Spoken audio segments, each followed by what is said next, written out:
Cool. How's it going, everybody? That's a high-quality film, isn't it? Please welcome Ron Howard. Congratulations. Oh, thank you. What's the tweet that I saw kicking out there? When you think hip-hop, you think Ron Howard? Well, I certainly never did or still don't. I mean, if you're a guy that's known, like any good director, you have to prepare your work. Right. Never done a doc, really. No. And you have 10 days notice about this festival. I think the 10 days is probably the reason that I said yes in a way, because you know, it happened to fit perfectly into a window. I was just finishing a crucial sort of period on post-production of Rush. I needed a little palate cleanser creatively. I had this opportunity, and as I said, you know, I was very open to everybody, including Jay, about, you know, how little I really knew about the world, and I guess you know, that's what sort of intrigued them, and it's what intrigued me as well. But it was sort of an eye-opener. Day one, when we were really shooting, and I realized that yes, I'd sent the various camera crews out with you know, a sort of a set of objectives or goals, but it wasn't like anything was really set up. You just had to go searching. It was like casting a net. And I realize how much I do depend on planning and controlling, and that's why I'm a director.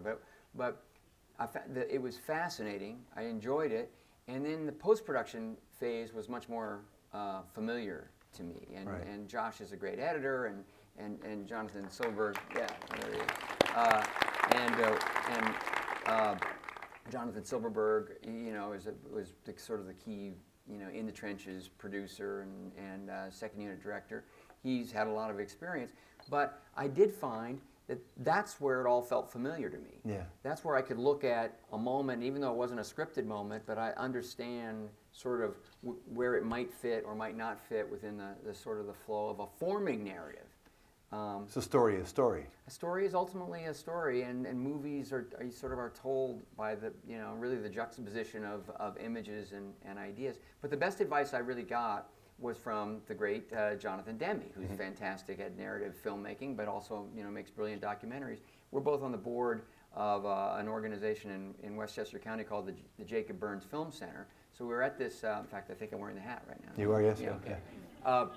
You spell center wrong, though. We do it with an R. Oh, do you? Oh, no. And we were at this board meeting. We finished up, and I cornered him, and I said, you know, it looks like I'm going to do a documentary. And he said, oh, you're going to have a great time. He's an unbelievably gracious guy. And he said, you know, collect your ideas.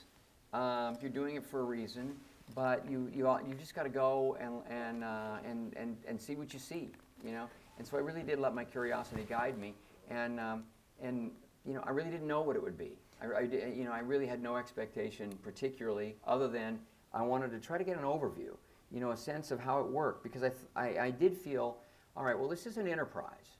You know, it's sponsored, they're selling tickets, these people are in business, and yet, you know, there's an idea here. I talked to Steve Stout, who helped organize the whole thing, with Jay-Z, you know, the Budweiser people. There was an idea about something pure, which had to do with what Jay said. You know, it was a breaking down the barriers of genre. Don't talk about it. Just sort of demonstrate it with this festival. And I thought, well, that's kind of interesting. You know, what happens to a city, a community, when an enterprise like this is created by great entrepreneurs and people believe in it enough to back it? Well, what does it mean? What's the ripple effect? And so I thought, well, that means one thing to the artist. It means another thing to the community. You know, let's just go out and explore that. Well, and then when you had the storyline between the lovely old lady in there, how old is she? Lillian. Lillian. Well, she's going to kill me, but she's 103, but she doesn't like people to know that. Right. That's 103. She's 100. Yeah. She was, smart. Man, I would only pray because she counterpunches. Yeah, no kidding. No kidding. But there was an element of this, which was the American dream, Jay-Z and his story, and versus the American reality. Yeah. And which is currently winning. And you could sort of see that with the working person's story, on top of this successful artist. Well, I think that was important, and again, you know, I suppose I expected that people would talk about that, and I certainly wanted people with something at stake, and so the various, you know, units were sort of sent out in advance. There wasn't much time to prep, but you know, and they were able to find the you know, the sandwich lady and who, you know, who the festival was gonna mean something to. You know, we knew that Jay-Z had planned to have this stage for first-time acts, and we thought that was something worth following. So a number of the leads led to real stories. Others not so much. But I think the one that in our very first sit-down, when Jay-Z started talking about you know, America seems to be trying to pull itself up by its bootstraps, and then he began to tell his story and his belief that those opportunities really are there, and that he really wants to communicate that people need to believe it's possible, and that's not a lie. And so that struck me, a chord with me, but without any prompting. As we were out grabbing interviews and talking to people, whether they were the security guards or people working there, like our hard hat guy, or the acts themselves, people, you know, they kept coming back to this. And so, of course, the festival's called Made in America, so I'm sure it's on the forefront of people's mind.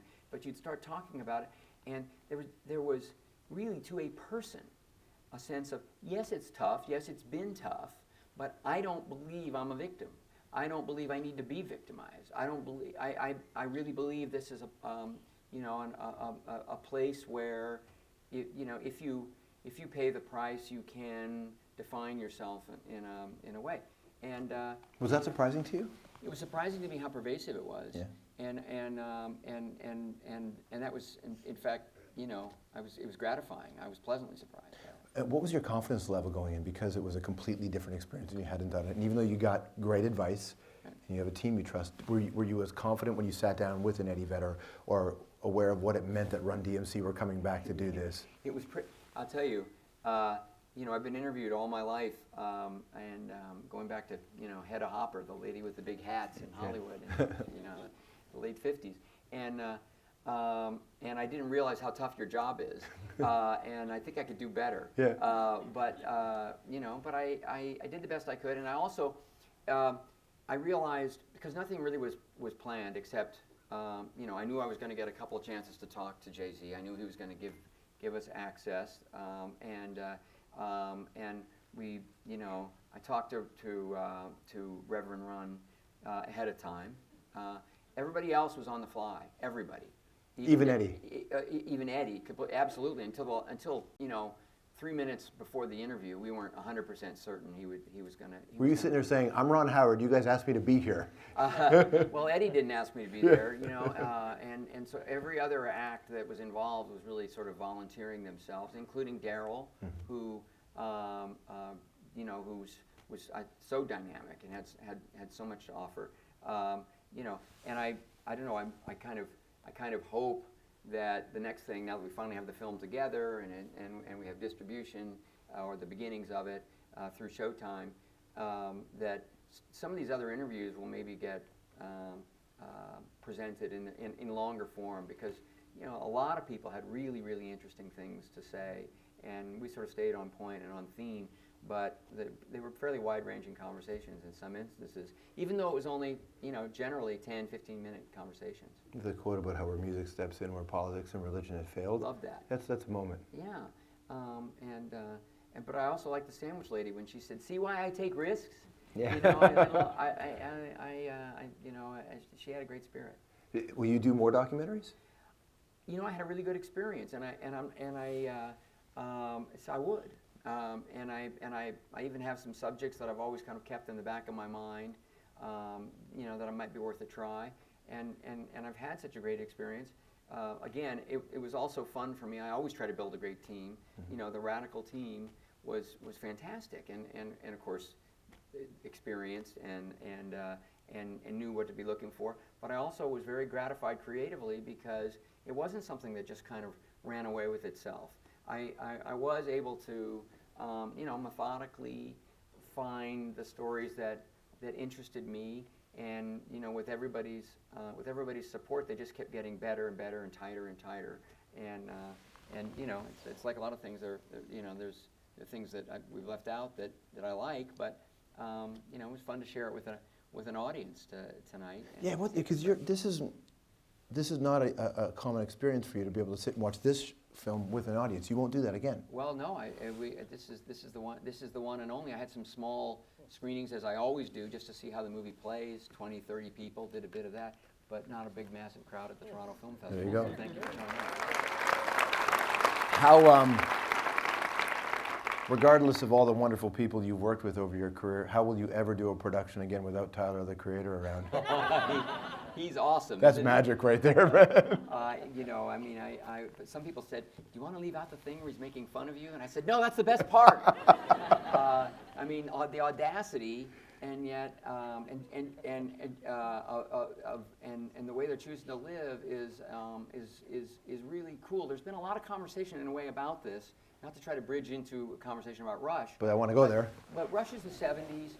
That story, I feel, couldn't have happened at any other time. And it really is, among other things, about two guys who wore the truth as a kind of a badge of honor, a weapon. Nobody was going to tell James Hunt or Niki Lauda what to do or how to do it. And they were alone. That's what I think a lot of people don't realize, is how alone those experiences were. Absolutely. And I've been saying, you know, I think in a lot of ways, you know, everything about the 70s, many things about the 70s, the recklessness, that sort of freedom of expression, it was kind of a dangerous period, and it proved to be unsustainable, you know, and which is sad in some ways, because it did create a kind of a freedom of expression and an excitement and a boldness that sort of gave way to something, you know, more conservative, more calculated, and so forth.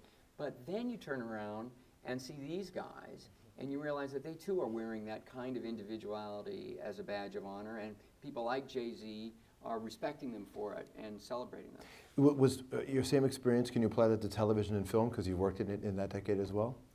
I mean, there's no question that television has, I think, just evolved as a medium. I think the BBC led the way with the idea that short-form, serialized TV could be, you know, sort of an elite art form. 3 episodes, 6 episodes, done. And I remember Tom Hanks talking about that when we were doing Apollo 13, and saying, why, you know, how come American, you know, actors, writers, and directors aren't given that opportunity? Because TV is a great medium. And then he started making those miniseries, and one thing led to another, and suddenly there are these new formats, and you know, and television has always been a medium where really remarkable creativity could occur, but suddenly it's like all bets are off, and it's, you know, unbelievably exciting. And look, I think it's making everything better. I mean, and anytime anybody has a breakthrough, yeah, you know, everybody, the bar raises in a way. And look at all the movies that are coming out in this fall that are really bold and original. And this is at a time when studios are very, very reluctant to take those kinds of risks, and yet these movies are getting made. And part of me believes that a lot of us are looking around at what's going on, the drama that's happening on cable television, and saying, you know, that's pretty gutsy. Let's not play it safe. Can you imagine, like, being on Happy Days and a TV series that didn't really reflect what was happening in the culture at large at the time? No. Right? But imagine that there would be something like The Wire, Breaking Bad, shows like that on television. The girl show like Girls on television. Yeah, well, you know, pretty startling when we had to fight very hard to say heck. Yeah. And Fonzie couldn't wear a leather jacket for the first season or something, because it was too tough. But by the same token, that was also a period where the television movies were really politicized. Yeah.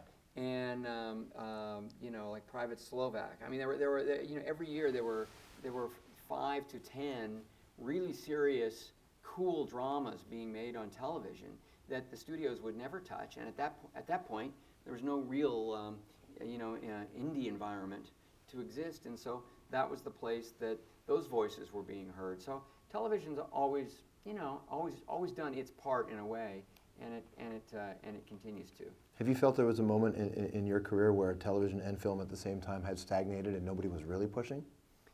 No. I think I've always felt, well, I think, I mean, I wasn't really aware of this. I wasn't doing like critical analysis in 1962. But when I look back at sort of what was on television and what was happening in the movies, there was just the beginning of a thing, you know, sort of influenced by the new wave coming out of Europe that was beginning to influence American directors like Sidney Lumet and a few others to make movies like The Pawnbroker or something. But it hadn't really happened, and it didn't really happen until the mid-'60s. And you know, and Bonnie and Clyde and The Graduate and films like that sort of hit the mainstream. Last Picture Show, things like that. Last Picture Show. Just not that we don't have a lot of time, but we are going to go to you guys for questions and answers if you have in a second. But just on the Happy Days tip, just jump the shark. You were there the day it happened. I was there. A day that will live on in infamy. I was getting sunburned. As You it was were. happening. And Jump the Shark really wasn't the moment that Happy Days jumped the shark, because it lasted for some time after that. Oh yeah, I mean that was in fact the you know I think the Jump the Shark episode was one of our highest rated episodes ever. So you're sitting there, You know. and Fonzie's about to jump a shark. Well, I think it was if I got it right, it was the beginning of our 5th season, and we'd become a #1 show. And the year before, we'd had kicked off the season with a 2-part destruction derby with the Malachi brothers, which was pretty action-packed. And so this year the network didn't get a script until the last minute, really. And suddenly we knew it was supposed to be everybody going to Hollywood. Okay, so that's what we were doing. And we knew there was some skiing involved, because Henry Winkler can ski, you know. So He told me in an interview this year that he didn't know how to ride a motorcycle, and in that scene, he crashed it. he did crash the motorcycle. Yeah. Yeah. But he did know how to ski. Okay. And so we got the script, and they get to the part where Richie's driving into something, I don't know why he jumped the shark, but he did. And there was a shark looming, and that was the freeze and the cliffhanger, and then he jumped it. And I remember standing there, getting sunburned, standing off to the side. I was next to my buddy Donnie Most, who played Ralph Malph. He and I were really close, loved sports, same age, exactly. And we were talking, and so we were both talking a little bit about the script, and Donnie kind of looked around and then leaned in, and he said, "He's jumping a shark now?" And I said, "Hey, the Malachi brothers worked. I think they seem to know what they're doing. Right. Yeah, he's jumping a shark." And he did. And so it was something that we noticed on the day. And Yeah. so years later, when it became the Jump the Shark, man, it took on another meaning. It made a little sense to me. Are you a reflective guy about your life? Not so much, no. As you age, does that change at all? Every once in a while, something occurs where I'm sort of compelled to look back. I don't see my movies, but if there's a 25th year anniversary of Splash or Parenthood, I go back and I see the movie again. Otherwise, it's pretty much about moving forward. If I find myself visiting my parents in Burbank, where I met my wife Cheryl, who's here. There's Cheryl. When we were in high school, she doesn't have the patience for this, but if I'm there alone, I'll drive around the high school and kind of get out and walk around in the halls and stuff once in a while. And just But revisit. Nobody's there.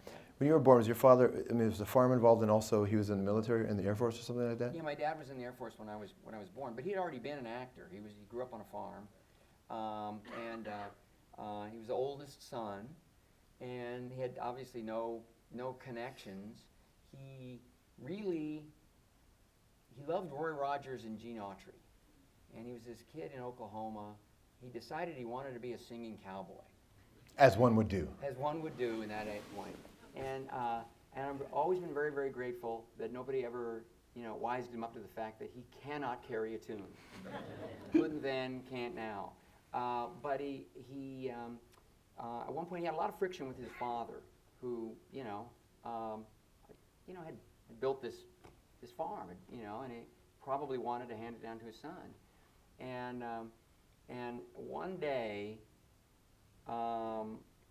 he went to my dad and had a father-son talk, and this is sort of what it amounted to. He said, "Well, feller, I think you better find something you like and learn how to do it, because you ain't never going to make a farmer." And he just knew my dad was sick of it. He just did not want to do it. And he encouraged him to go to drama school, which is where he met my mom. I don't know how they it's his own version of a kind of a miraculous immigrant story.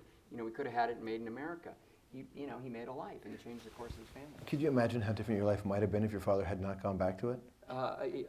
Yeah, my brother and I talk about it all the time, and we're, and when we do talk about it, we get on the phone and say, "Hey, Dad, by the way, thanks for having the balls. Thanks for having the guts to go." Do you remember the first time you heard hip hop or rap? The first time you connected with a rap song? Brian Grazer has always loved it, and so it would have been through him. Would have been at his office early on. He was always fascinated.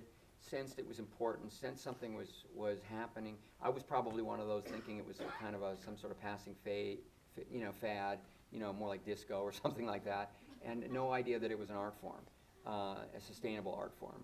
But since the early '80s, it's been something that I've known about, been aware of, occasionally, would meet artists, but always through Brian. What were your thoughts when you were there and you saw Jay-Z take that stage? It was pretty amazing, and I was operating a camera, down in the pits. That's the best part, by the way, the shots of you filming it. It was Most people are like, don't you have someone to do that? Normally, yes, and I sustained a shoulder injury that I'm still seeing the physiotherapist for a year later. But it was fun, and it kind of was it was sort of an all hands on deck, and literally there was an extra camera, and that I just barely knew how to operate. So I grabbed it. We had 6 or 7 crews out there. It was comprehensive, but we also knew we could count on the people who were doing the live streaming. We shot a little bit in their truck to cover that aspect of it. I'd been to their rehearsal day. I understood they had a really ambitious approach to the artists, and so we were always just about connecting the crowd to the artists and the artists to the event, and we didn't have to really worry about capturing the performance. Well, I could talk to you for hours and hours, but I want to turn it over here, and then at the end I want to ask you about this new project where you're going underwater. You've done space, now it's time to go underwater. We got audience out here. We got, yes, this is in the corner. We got guys with microphones too, I think, right? People with mics. How about just stand up? There you go. How are you, sir? Well, I really enjoyed your movie, by the way. Oh, thank you. Between Rush and Made in America, what would you say was the more rewarding directing experience? Well, I mean, my life is built around experiences like Rush, and those kinds of creative collaborations and long-term commitments to ideas that scare me a little bit. Those are sort of what I live for. When Rush came along, it was like a gift to me. Not something that I developed. Peter Morgan and I remained friends. He had this idea. He was writing it on spec, and I just knew that it was an international movie, something that I had never done. There was not about Americans. That fascinated me. It dealt with Formula One, a world I really didn't know very much about, but I knew it was visceral and cinematic and cool, and I just had a feeling that we could combine these characters with something that was very cinematic and would sort of demand to be seen on the big screen, despite the fact that very personal stories about very complex characters. So I would want to make Rush or movies like Rush, for the rest of my life if I could find those scripts. This was a lark. This really was just an experiment. Hold your nose, jump in. Brian's produced a couple of documentaries. The team at Radical Media I had worked with on a couple of other projects through Brian and through Imagine, and you look at the music documentaries they've been involved with, and other documentary forms, and it's great. So I knew there was a safety net, but I really had no idea. So it was a great adventure, and I would enjoy doing it again, but again, I'm still finding so much satisfaction in immersing myself entirely in a project that takes whatever, a year or 2 years to make. That's what I continue to look to do. Cool. We got one question up there. Hey, but just stand up, bud. Beauty. Hi there. Are there certain music documentaries that you drew inspiration from, or do you have any favorite documentaries?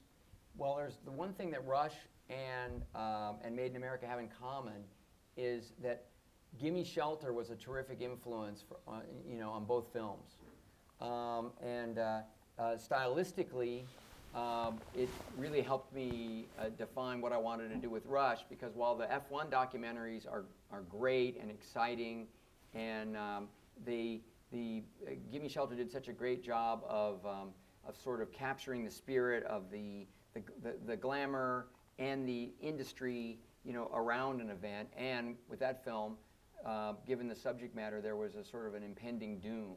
So that was very influential stylistically for Rush, and it also is that, and actually the fictional movie Nashville were the two that I kept talking about as it related to Made in America. You know, as we were just deciding what it was we were going to sort of cast our nets and try to sort of reach out for. What's the next one you're going to do? You're going underwater. What's this? Well, a little bit underwater and a lot on the water. It's another true story. Have you seen Waterworld, Ron? Well, I've seen them all Yeah. now because I start shooting in just a couple of days. So I'm well prepped and properly terrified. It's based on the actual events that inspired Herman Melville to write Moby Dick. Moby Dick is a work of fiction, but inspired by the sinking of the whale ship, the Essex, in 1820. And there's a really extraordinary survival story in the wake of that sinking, and that's what we're going to recreate. Very nice. Another question out here? Yes, right there in the front. Go ahead, sir. What's up, bud? I'm a director myself, and I have a technical question for you, a little bit more about the inner workings of filmmaking. I've become very frustrated with computer graphics dominating what should have been a puppetry and miniature part of the filmmaking process. Mm-hmm. When do you make that decision? When are you saying, nah, I can build that? Everything can't be a cartoon. Right. And I feel if it's all a cartoon, if every shot's CG, it's just a video game. Yeah. And we wonder why no one goes to see the movies. Yeah. Well, you know, I think every movie defines itself. And I suppose that's, again, the interesting thing that I experienced about Made in America is that's an absolute requirement. You know, I mean, you have to let it sort of reveal itself. And even a scripted movie, you know, you sort of have to begin to ask yourself a lot of questions about it. I haven't pursued a brand. I don't try to put a stamp on the movie. I try to understand, you know, what's possible. What could I learn about this? How could I fulfill the potential of the story, and and share it with audiences? And I'm not ignoring your question, because I think it depends on the movie, and I think that that as you analyze what it is you need to tell your story, there are textural qualities, and it's your job as a storyteller to absolutely make those decisions, and they can't land with anyone else.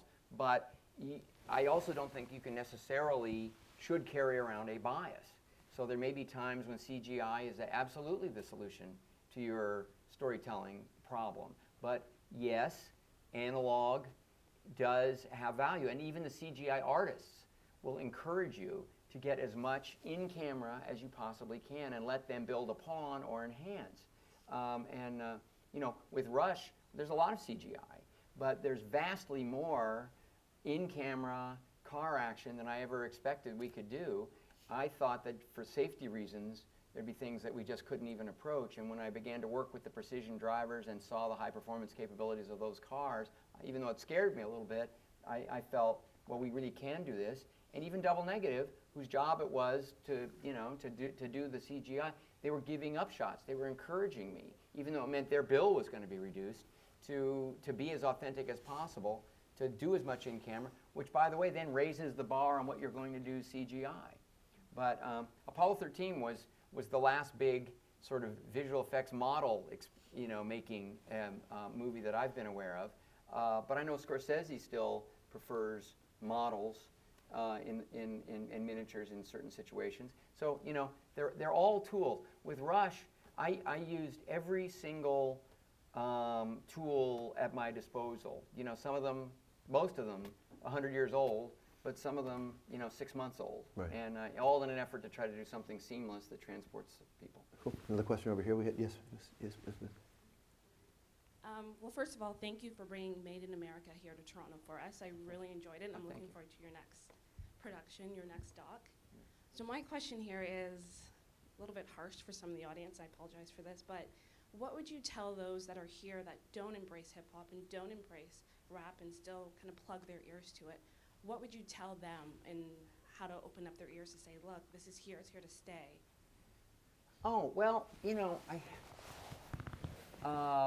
mean, first of all, I don't think you can you can force people to open their ears. I think you can suggest that, as Jay-Z says, that, all forms of music is sort of either one thing or another. It's either significant and great or cool, or it's not. And every song that works, whatever the genre, works because it's capturing something, a feeling, an energy, an emotion, and there's an idea behind it. And of course, the best of hip hop does this. When I was down there shooting, one of the things that really impressed me was Jay-Z's connection with the audience, and I found the same thing with Eddie Vedder, to be honest. But it took me back to an opportunity that I had many, many years ago to actually go into a very small club, and later in his life, but before his last retirement, see Frank Sinatra sing. And I remember I was blown away because he was singing songs he'd sung hundreds, thousands of times, and yet, his art was that he was telling a story. He was acting. He was conveying. There was real emotion there. But that connection wasn't acting. That connection felt authentic with all three. Exactly. Yeah. And so I honestly was watching Jay-Z and thought, Frank Sinatra, which is, doesn't make a lot of sense, except good is good. And I think it's you don't have to love it, but I think if you're living on the planet, it's important to acknowledge and try to discern, why people are expressing themselves in a certain way or following a certain movement. You're talking about having the ample amount of fear, the right amount of fear walking into this project. Is the fear different now than it would have been when you worked with Corman or when you worked on Night Moves? Is it Night Shift? Is it a different kind of fear now? I guess I'm not really afraid of being fired now, which I had on my first few movies. Always a possibility for a young director. But I think my own sense of what's possible, what I know I can do, what I know I can lead people to do,